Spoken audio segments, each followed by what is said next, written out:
9월 한 달 동안 성경에 나와 있는 산에 관련된 여러 가지 장면들을 함께 묵상하면서 믿음의 발걸음 그리고 회복의 발걸음에 대해서 함께 묵상하고 나누는 시간을 갖고자 합니다.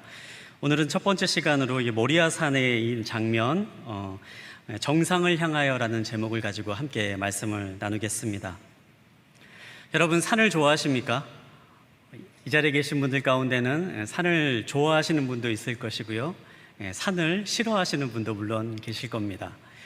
산을 좋아하시는 분들 가운데도 그냥 산을 보는 것만 좋아하시는 분, 차를 타고 가시는 것을 좋아하시는 분이 있으실 거고요, 또 그와는 다른 또 산을 이렇게 올라가는 것, 산을 타는 것을 좋아하시는 분들 또한 있으실 겁니다. 그런데 누구나 다 한 번씩 산을 직접 발로 올라보시는 경험들은 다 있으실 거예요. 저 역시도 산을 올라본 경험이 있습니다. 여러분, 산을 올라갈 때 가장 먼저 하는 것이 무엇일까요? 물론 산을 올라야겠다라는 결심을 가장 먼저 하고요, 그 다음에 하는 결심이 이제 어떤 산을 오를 것인가, 그리고 어디까지 오를 것인가, 이러한 일들을 결정을 하지요. 목적지를 결정을 합니다. 정상을 어디로 두고 우리가 산을 탈 것인가, 그런 결정을 하죠. 그리고 정상에 대해서, 산의 목적지에 대해서 이제 좀 더 공부를 하기 시작을 합니다.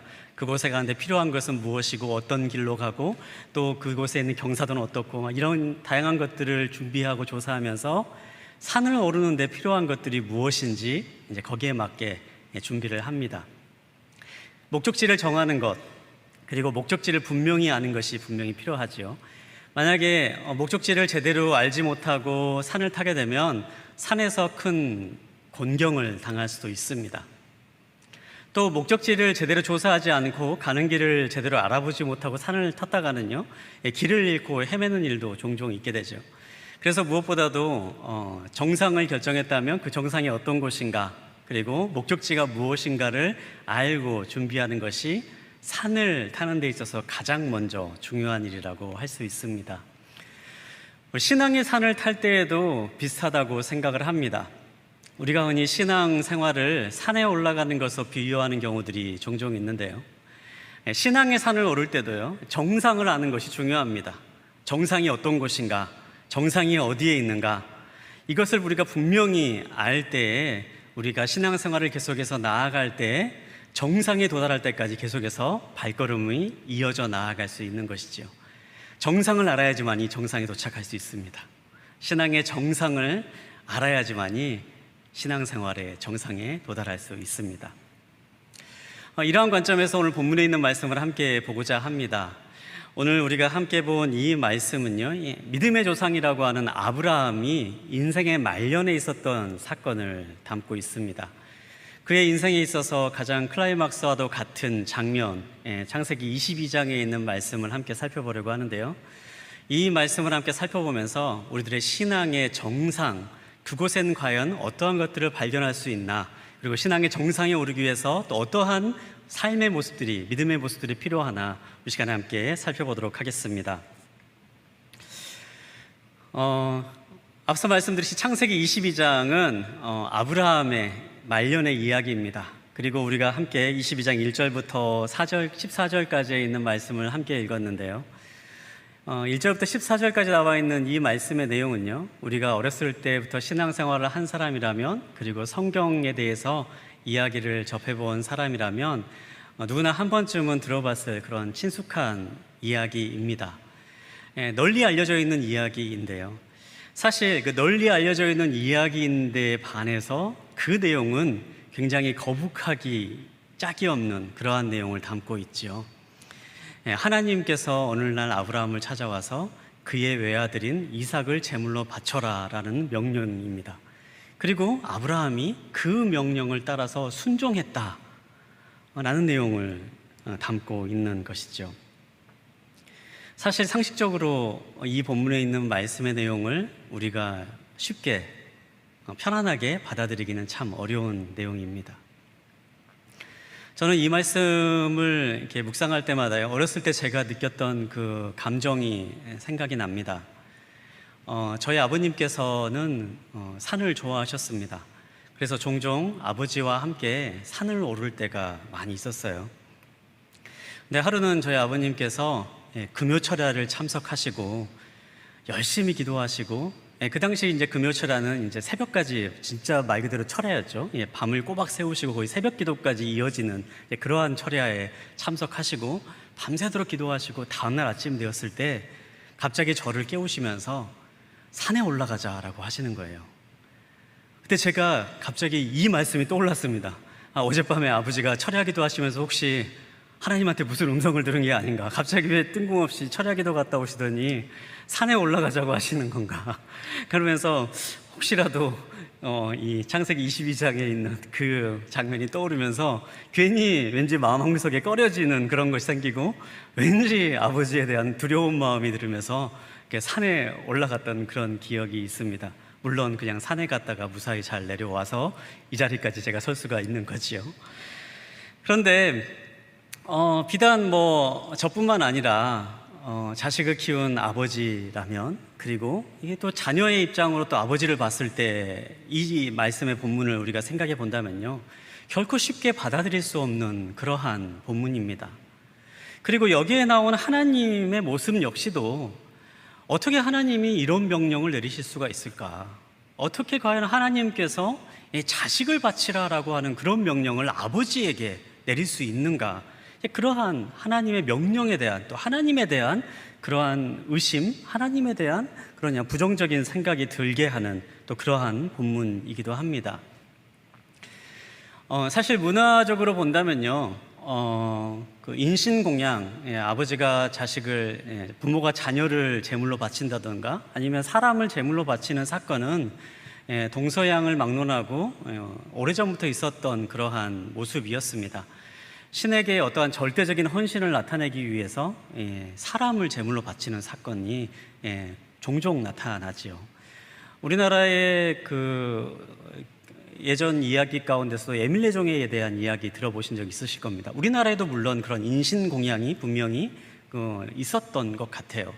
그리고 심청전의 이야기도 비슷하죠. 사람을 제물로 바치면서 신에게 어떠한 것을 얻고자 하는 그러한 이야기, 우리나라에도 분명히 있었습니다.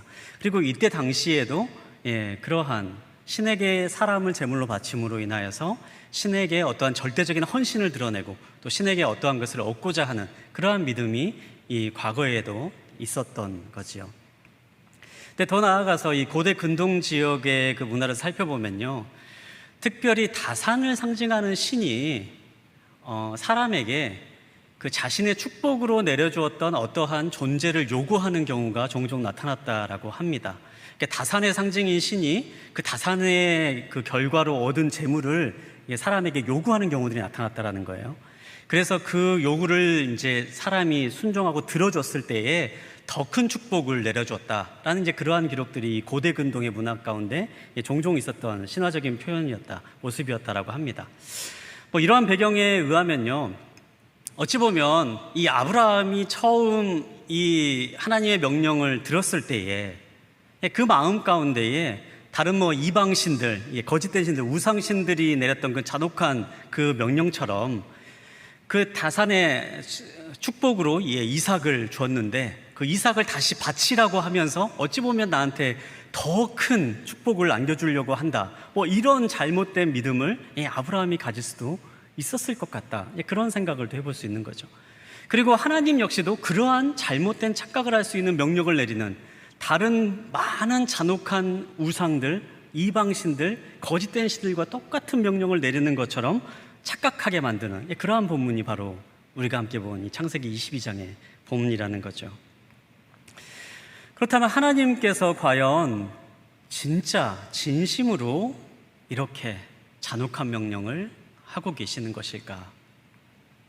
우리가 1절에 있는 말씀을 한 번 더 함께 보기를 원하는데, 1절에 있는 말씀 우리 한 번 더 함께 읽도록 하겠습니다. 네, 1절에 있는 말씀입니다. 이런 일이 있은 후 하나님께서 아브라함을 시험하셨습니다. 하나님께서 아브라함에게 말씀하셨습니다. 아브라함아, 그가 대답했습니다. 예, 제가 여기 있습니다.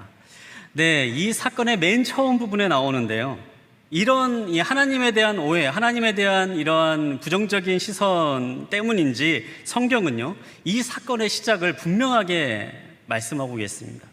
하나님께서 아브라함을 시험하셨다. 이 모든 사건이 아브라함을 향한 시험이었다라는 거죠. 네, 하나님께서 아브라함의 믿음을 시험하시기 위해서, 아브라함의 영적인 상황을 시험하시기 위해서 이 모든 일을 시작했다라고 오늘 본문에 있는 말씀은 우리에게 먼저 이렇게 선언적으로 말씀하십니다. 이러한 우리가 이 명령을 통해서 하나님에 대한 오해, 하나님의 성품에 대한 오해를 가질 수가 있는데요, 성경은 분명하게 말하고 있는 거죠.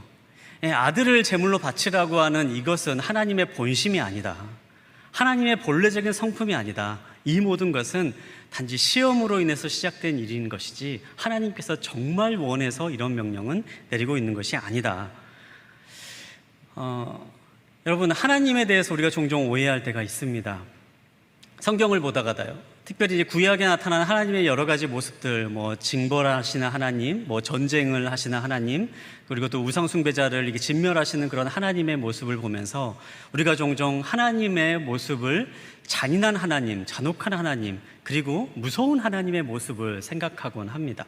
그런데 성경은 분명하게 말씀하지요. 그 하나님의 모습이 진짜 하나님의 모습은 아니다. 성경에 나와 있는 진노와 심판의 하나님 이면에는 그 진노와 심판을 오래도록 참으시는 사람들의 죄악을 인내하시며 그들이 돌아오기를 기다리시는 사랑의 하나님의 모습이 그 배경 가운데 존재하고 있습니다. 우리가 자녀를 양육할 때 때로는 자녀들에게 회초리를 들 때도 있습니다. 자녀를 꾸지람할 때도 있죠.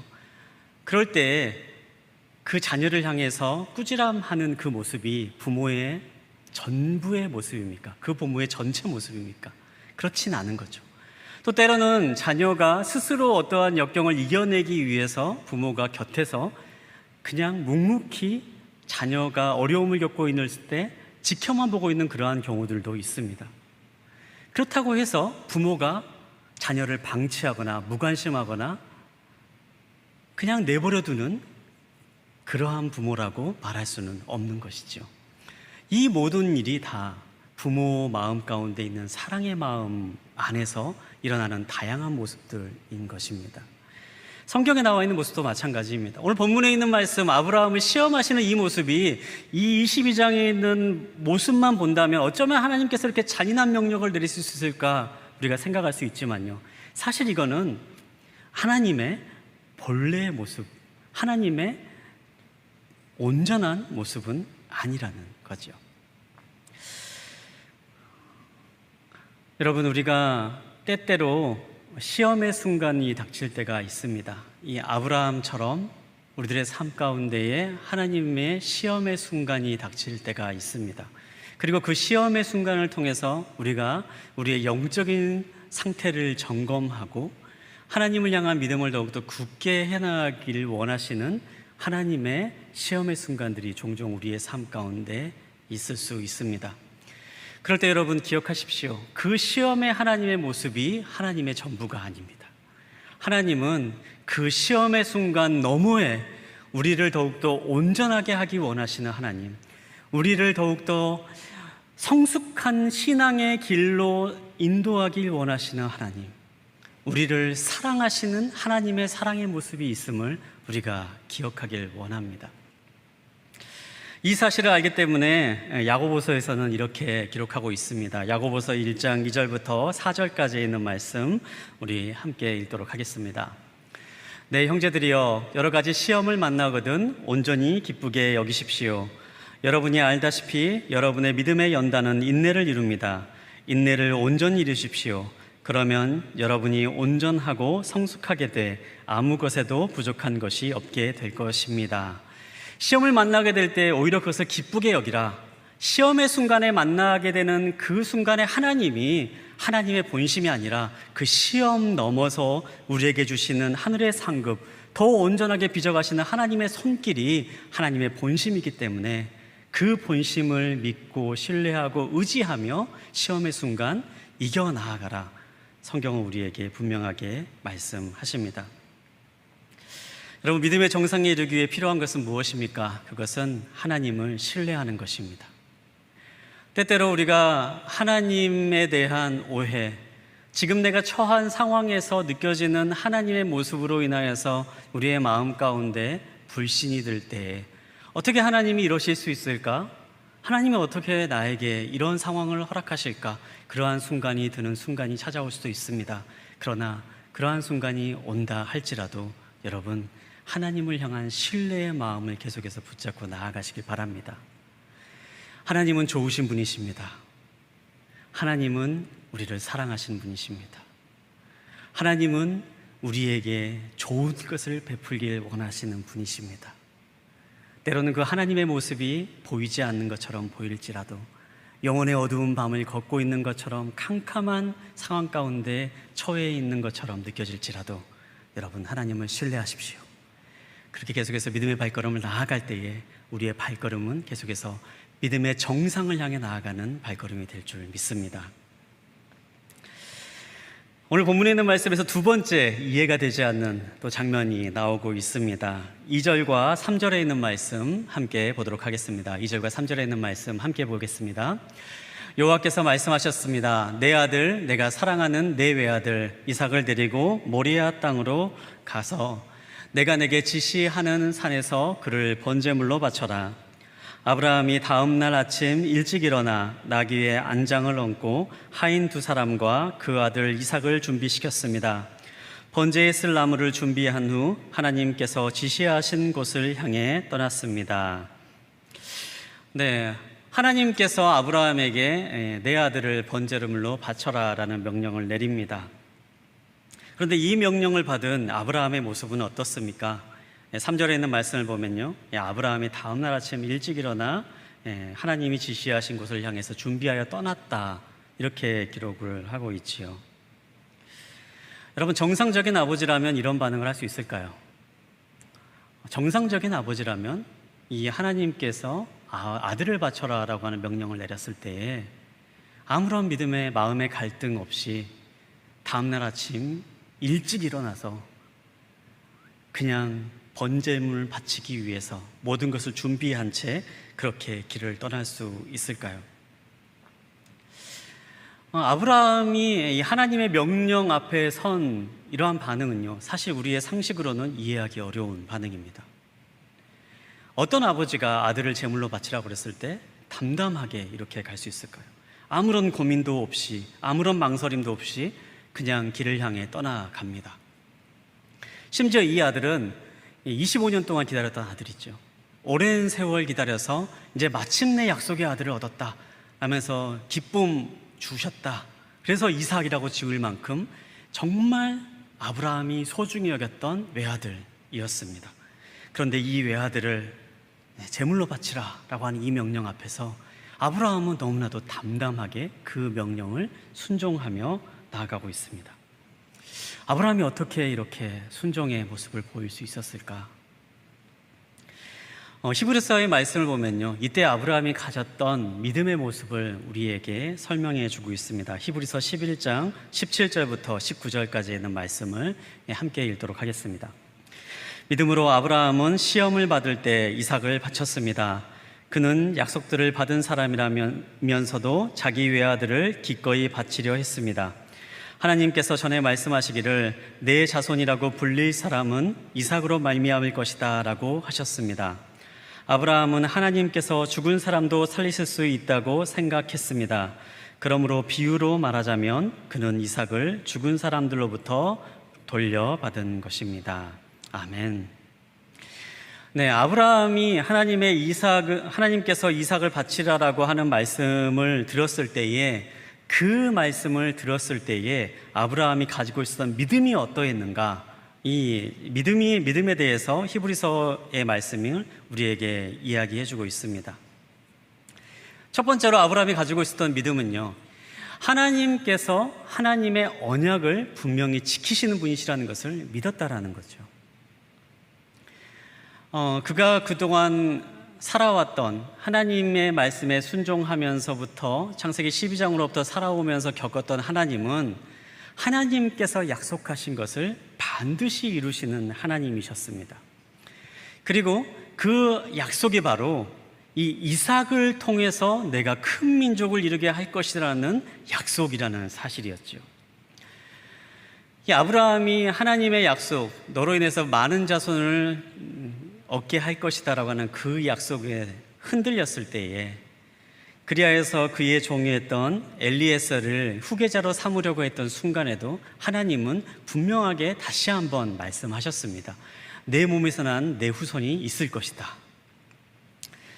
그 믿음이 흔들려서 이제는 인간적인 방법으로 아내의 여종인 하갈을 통해서 이스마엘을 얻었던 바로 그 순간에도 하나님은 다시 한번 아브라함에게 나타나셔서 너에게 난 후손이 있을 것이고 사라의 후손을 통해서 내가 아들을 줄 것이고 그 아들이 바로 약속의 자손이 될 것이다. 하나님께서 분명하게 말씀하셨습니다.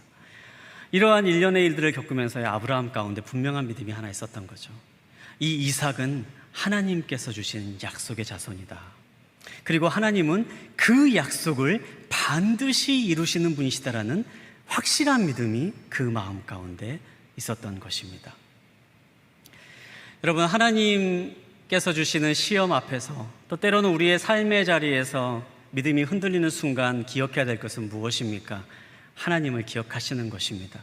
하나님은 그분의 약속을 결코 포기하지 않으시는 분이십니다.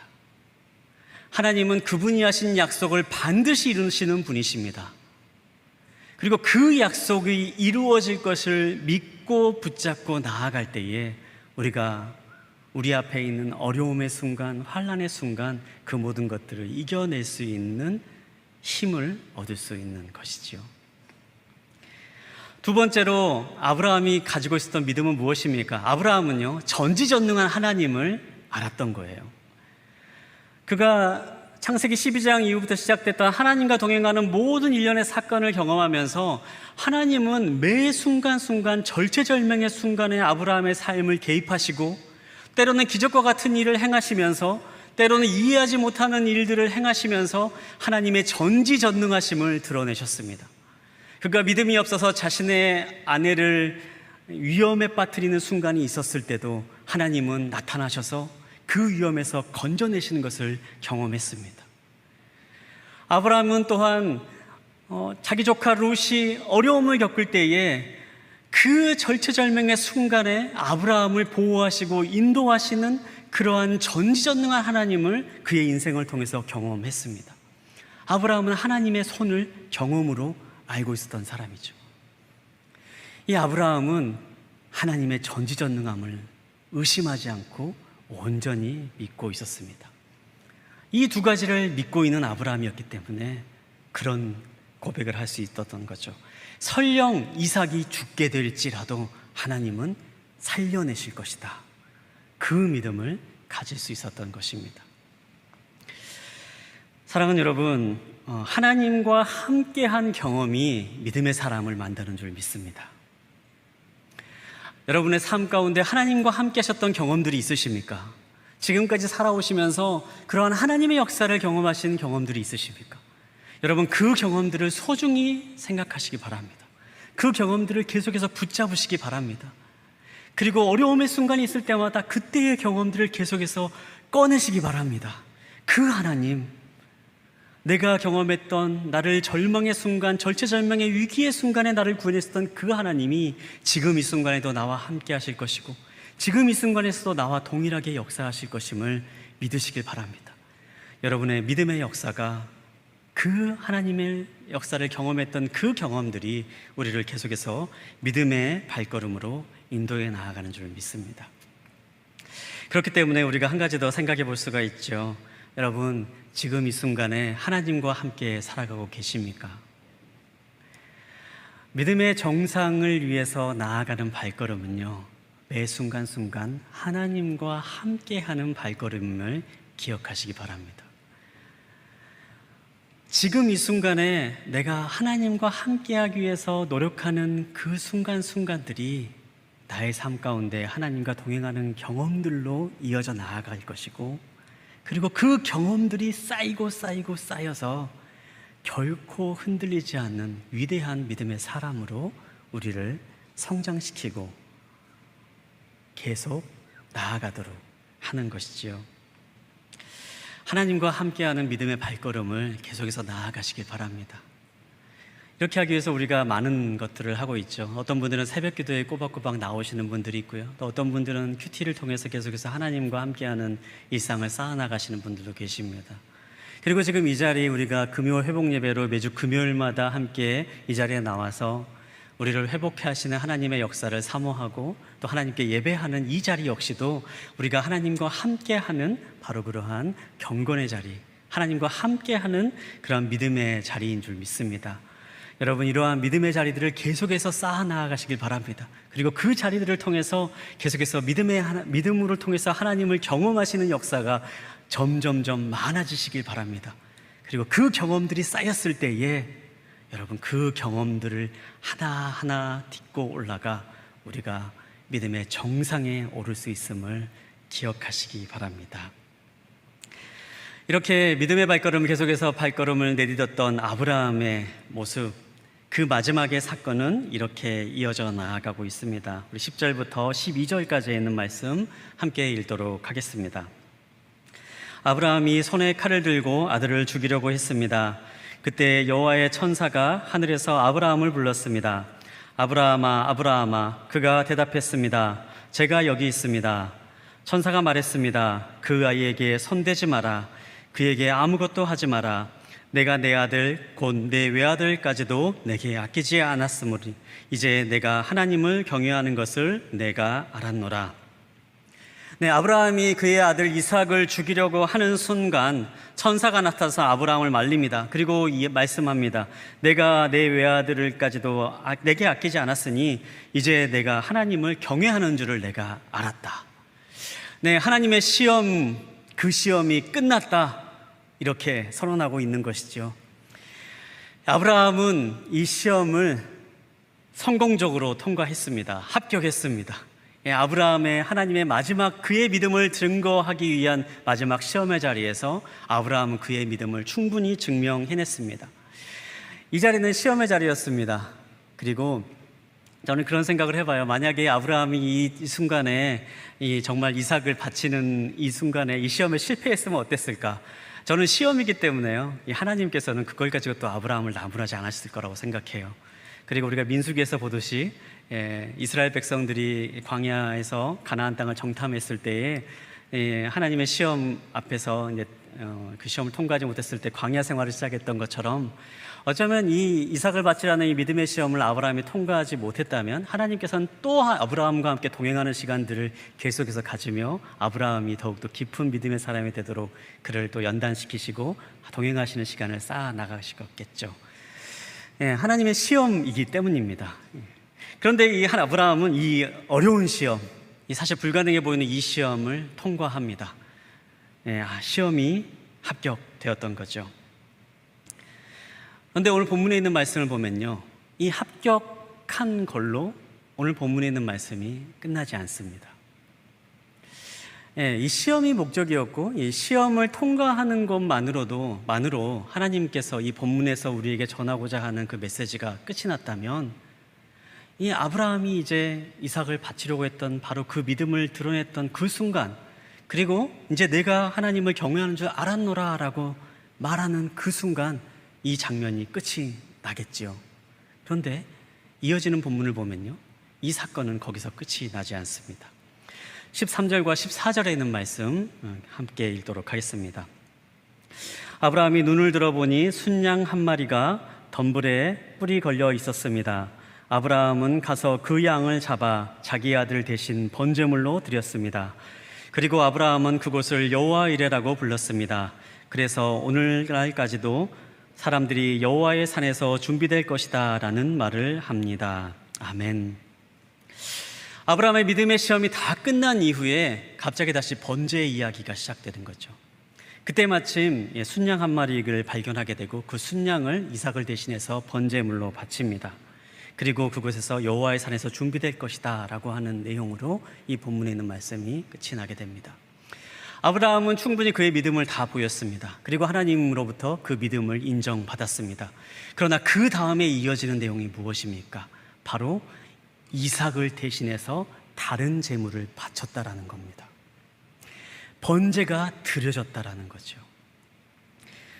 히브리서 11장을 보면요, 이 아브라함의 이 장면을 보면서 아브라함의 이삭을 바쳤다라고 기록되어 있어요. 근데 정확히 말하자면요, 아브라함이 이삭을 바치려고 한 거지 바친 것은 아니었죠.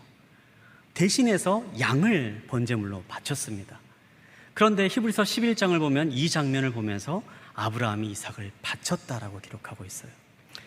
이 순양을 대신해서 바친 것을 이삭을 바친 걸로 하나님께서는 보시는 거죠. 바로 대속의 원리를 이 마지막 믿음의 장면에서 하나님께서는 드러내고 계시는 것입니다. 이삭을 대신해서 목숨을 잃은 대속의 양, 이 장면을 이 위대한 아브라함의 믿음이 증명되는 바로 이 순간, 바로 뒤에 우리에게 보여주고 계시는 거죠. 이러한 대속의 이야기는 성경에서 계속해서 이어져 나옵니다. 출애굽기를 보면 또 그러한 내용이 나오죠. 하나님께서 이집트 땅을 심판하신 10가지 재앙 가운데 마지막 재앙을 내리실 때에 이집트 땅에 있는 모든 첫 번째 난 생명을 거두어 가십니다. 이집트 땅에 있는 모든 첫 번째 난 생명을 거두어 가십니다. 그러나 예외가 있었지요. 양을 잡아서 문설주에 바른 집만은 그 죽음을 피해가게 하셨다라고 기록되어 있습니다. 무엇입니까? 양이 대신 죽은 거죠. 그 대신 죽은 양을 보면서 죽음이 피해가게 되는 것을 우리에게 알려주십니다. 이스라엘 사람이라고 죽음을 면한 것이 아니라 양을 잡아서 문설주에 피를 바른 집 이스라엘 사람들이 첫 번째 장자가 죽지 않았던 것입니다. 똑같이 이집트 사람이라 할지라도 양을 잡은 것을 보면서 따라했던 사람들은 죽음을 피해 갔습니다. 출애굽기에서 동일한 것을 말씀하시는 거예요. 하나님께서 이집트에서 이스라엘 민족을 구원하시는 맨 마지막 사건으로 보여주신 하나님의 권능은 바로 대속의 사건을 말씀해 주시는 겁니다. 우리는 이 어린 양이 나중에 신약에 어떻게 드러나는지 분명히 알고 있습니다. 바로 모든 인류의 죄를 대속해서 지신 하나님의 어린 양이신 예수 그리스도, 바로 이 대속의 사건을 우리에게 드러내 주시기 위해서 하나님은 계속해서 구약 시대 때부터 이 사건들을 우리에게 알려주고 계시는 거죠. 여러분, 믿음의 정상에서 우리가 마주하게 되는 것은 무엇입니까? 하나님을 절대적으로 신뢰하면서 하나님의 역사를 온전히 신실하게 고백하면서 그 자리에서 우리가 마주하게 되는 것은 무엇입니까? 그것은 바로 우리를 위해서 대신 십자가에서 죽으신 예수 그리스도이신 것입니다. 믿음의 정상에는요, 십자가가 있습니다. 그리고 하나님을 향한 우리의 절대적인 믿음을 가지고 온전한 믿음을 가지고 나아갈 때에 우리가 십자가에서 드러난 하나님의 온전한 사랑을 우리가 경험하게 되고, 우리의 죄를 위해서 죽으신, 계속해서 죽으신 예수 그리스도의 십자가 사건을 우리가 믿음으로 받아들이게 되고, 그 믿음을 통해서 하나님의 영원한 생명이 우리의 삶 가운데 들어오고 누리는 영광을 맛볼 수 있게 되는 것입니다. 사랑하는 여러분, 이 대속의 사건을 우리의 믿음의 온전함으로 받아들일 수 있게 되길 바랍니다. 예수 그리스도께서 십자가에 달려 죽으심으로 인하여서 우리의 모든 죄의 문제가 해결되었습니다. 죄로 인해 겪을 수밖에 없던 죽음의 문제가 해결되었습니다. 죄로 인해 겪을 수밖에 없었던 우리의 삶의 모든 문제가 해결되었습니다. 여러분의 우리의 마음 가운데 죄로 인해 시작된 모든 관계의 깨어짐들이 예수 그리스도의 대속의 은혜로 해결되었습니다. 죄로 인해서 죽을 수밖에 없던 우리의 육신의 질병과 우리의 마음의 질병과 우리의 모든 관계의 어려움과 이 세상에 있는 모든 죄의 결과물로 일어난 모든 고통의 문제가 예수 그리스도의 십자가로 인하여서 온전히 변화되고 해결되었음을 믿습니다. 여러분, 우리가 믿음의 정상에서 바로 그러한 십자가의 은혜를 발견하게 되는 축복이 있게 되기를 주님의 이름으로 간절히 소망합니다. 그 대속의 은혜가 우리의 삶 가운데 온전히 들어오게 되었을 때에 그 대속의 은혜로 말미암아 우리의 삶에 진정한 변화와 회복이 일어나게 될 줄 믿습니다. 여러분, 어떠한 순간에도 하나님을 신뢰하십시오. 하나님은 좋으신 분이십니다. 그리고 때로는 하나님이 이해되지 않는 모습처럼 우리에게 눈에 보여질지라도 하나님의 경험했던 그 경험들, 하나님의 신실함을 경험했던 그 경험들을 기억하시면서 계속해서 믿음의 발걸음을 나아가십시오. 그리고 맨 마지막, 우리를 위해 대신 십자가를 지신 예수 그리스도를 붙잡으십시오. 그럴 때 우리의 삶에, 우리의 믿음엔 정상에 있는, 우리의 믿음은 온전한 하나님의 자녀로서의 그 믿음을 누리는 그러한 복된 삶을 살게 될 줄 믿습니다. 그러한 정상을 향하여서 계속해서 믿음의 발걸음을 내딛는 저와 여러분 되시기를 주님의 이름으로 축원합니다.